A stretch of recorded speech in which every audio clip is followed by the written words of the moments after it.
There is no such thing as a low-skilled job. This is the most dishonest lie perpetuated by corporate shills in their never-ending quest to justify their exploitation of young workers. If you believe in this myth of low-skilled jobs, allow me to present to you this scenario. Do you think Jeff Bezos would be able to drive a massive 18-wheeler truck across the entire country the way many truckers who are considered quote-unquote unskilled can do? Obviously not. It would be a complete and utter disaster. Funny thing, last time I made a video on the subject, one corporate shill actually responded by saying, Jeff Bezos actually could just drive a truck tomorrow. I'm not sure if he actually believes this crap or if he's just being argumentative. Either way though, I think people like him should put their money where their mouth is and be thrown into a reality TV show where they have to survive driving on a freeway with a bunch of CEOs who are operating a massive 18-wheel truck for the first time ever. I have a feeling they'll change their minds extremely quickly if they even survive long enough to do so. I'm going to start off this video by acknowledging that with the strong, controversial opinions that I've built my channel off of, I'm well aware that I'm going to receive a lot of pushback on criticism and that a lot of people will disagree with me.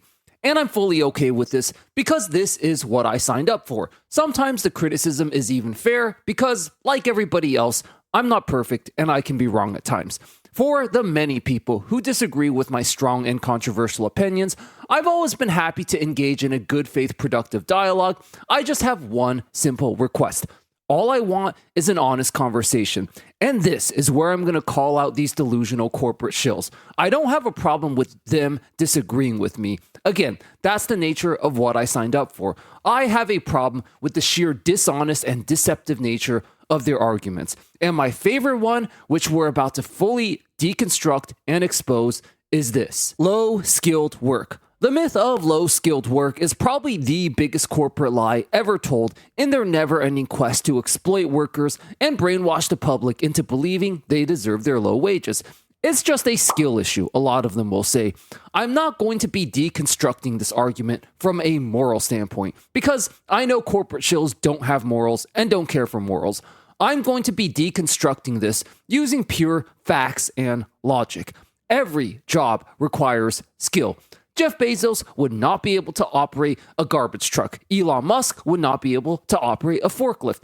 Bill Gates, at his frail 70 years of age, would not be able to lift heavy objects like construction workers have to do all day long. Even flipping burgers requires skill. Yes, even flipping burgers. This is because skill is not a binary 0 and 1 system where either something requires skill or it doesn't.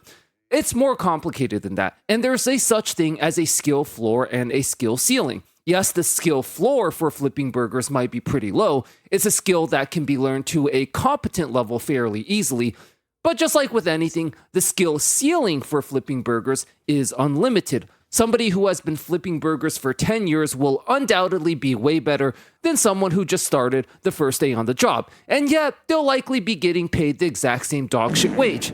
Maybe a few dollars more if they really kiss management's ass over the course of 10 years. But not by much. Certainly not nearly enough to reflect their productivity and skill level. Someone with 10 years burger flipping experience could probably flip 10 burgers in the time it takes a new employee to flip one.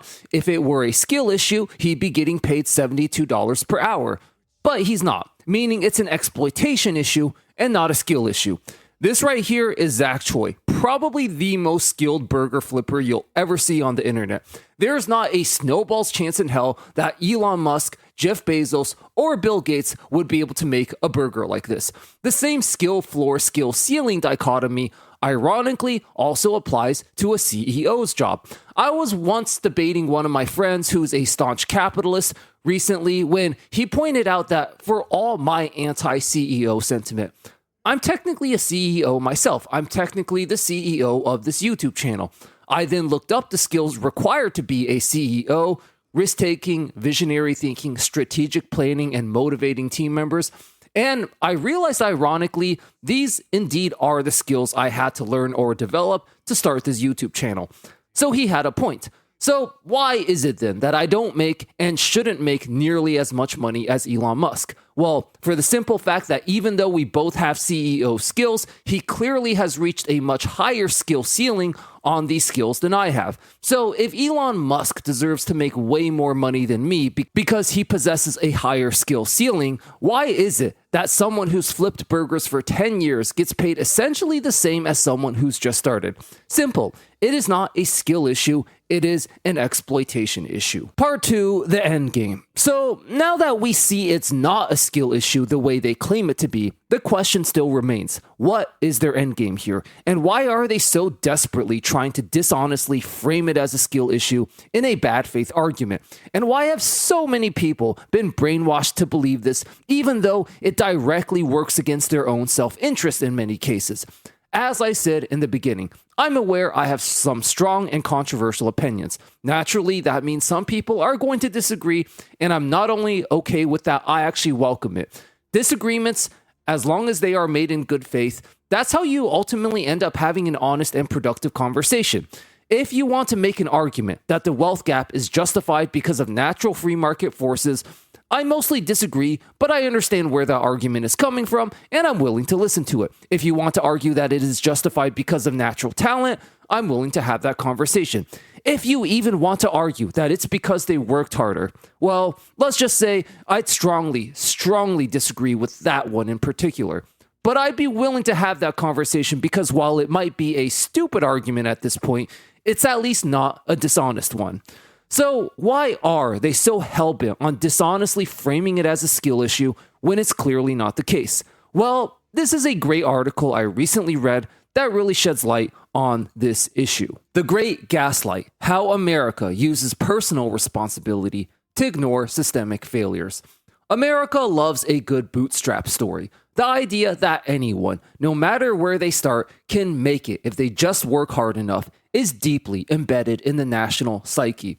It is the foundation of the American dream, the core of its economic ideology, and conveniently, the reason so many systems stay broken. Because if failure is a personal failing, then the system never has to be fixed.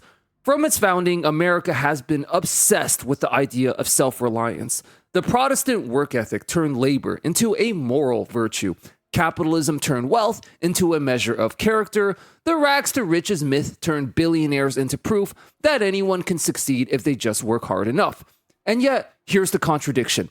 America promotes individualism while constantly bailing out the rich. Personal responsibility is a requirement for the poor, but an option for the wealthy. When corporations crash the economy, they get billion-dollar bailouts and golden parachutes. When an everyday worker can't afford rent, they get lectures about budgeting and personal choices.